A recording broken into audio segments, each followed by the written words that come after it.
Sấm chư nì tiến rường cốc nâng sát cái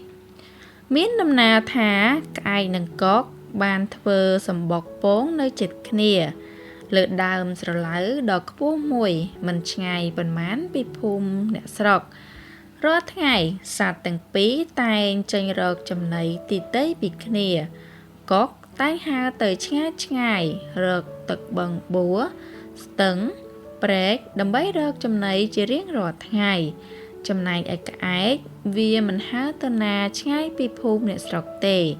vía tay tại chám mờ oi tay mình u na hà sát rước khơi bông ngoan bông tía nâng ở vậy xèn tiết đai nè sọc tục pro há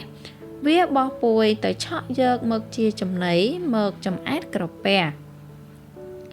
bé mùi cài pê từ lọp một pì rồi chầm nấy sát tăng pì sát xua khani âm pì rồi bọp chân chấm chi vật rọt ngày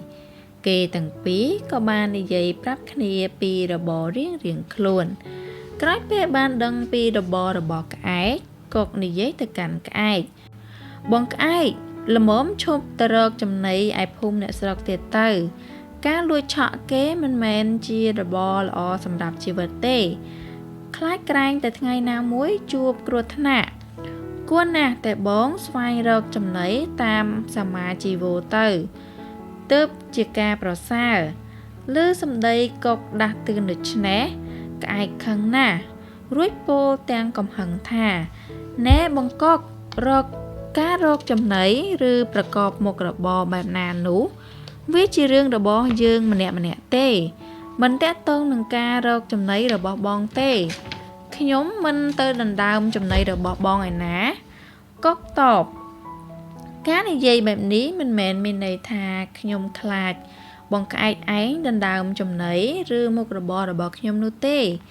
ខ្ញុំនិយាយបែបនេះក្នុងនាមជាអ្នកចិត្តខាងគ្នារាប់អានគ្នាខ្ញុំខ្លាចក្រែងតែបងមានគ្រោះថ្នាក់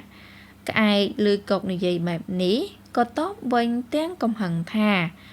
យើងនៅចិត្តគ្នាជាអ្នកភូមិផងរបងជាមួយគ្នាមែនតែការរកស៊ីវាជារឿងផ្សេងគ្នាបងកុំបាច់ចេះដឹង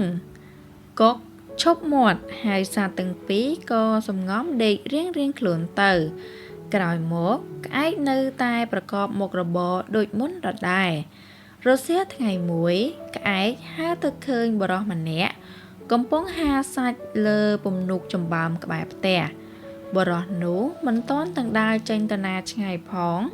ក្អែកក៏ហើរក្រឡឹងធ្វើឲ្យបរិសនោះដឹងពីបំណងរបស់ក្អែកព្រោះខ្លួនបាត់សាច់ហាលស្ទើរតែរាល់ថ្ងៃបរិសនោះកាន់ដំបងពួនចាំគប់ក្អែកល្ងងខ្លៅក៏ចោះទុំចឹកសាច់ពាំហៀបតែតទះស្លាប់ហើក៏ត្រូវនឹងដំបងរបស់បរោះបាក់ជើងម្ខាងនេះពេលនោះទៅក្អែកខំប្រឹងហើរយ៉ាងត្រដាបត្រដួសកិច្ចពីការប្រហាររបស់បរោះទាំងឈើចាប់សំដៅទៅលំនៅរបស់ខ្លួនពេលល្ងាចកកត្រឡប់មកពីរកចំណីវិញឃើញក្អែកត្រូវរបួសដេកធ្ងោក្នុងសម្បុកកកក៏សួរក្អែកពីមូលហេតុដែលបណ្ដាលឲ្យមានរឿងហេតុកើតឡើងក្អែកក៏រាយរាប់ពីដំណើររឿងប្រាប់កកនិយាយនេះមកពីបងមិនស្ដាប់ខ្ញុំបើបងស្ដាប់ខ្ញុំមិនមានរឿងបែបនេះឡើយក្អែករស់នៅយ៉ាងត្រដាបត្រដួសទម្រាំដល់ពេលជើងរបស់វាជាសះស្បើយឡើងវិញ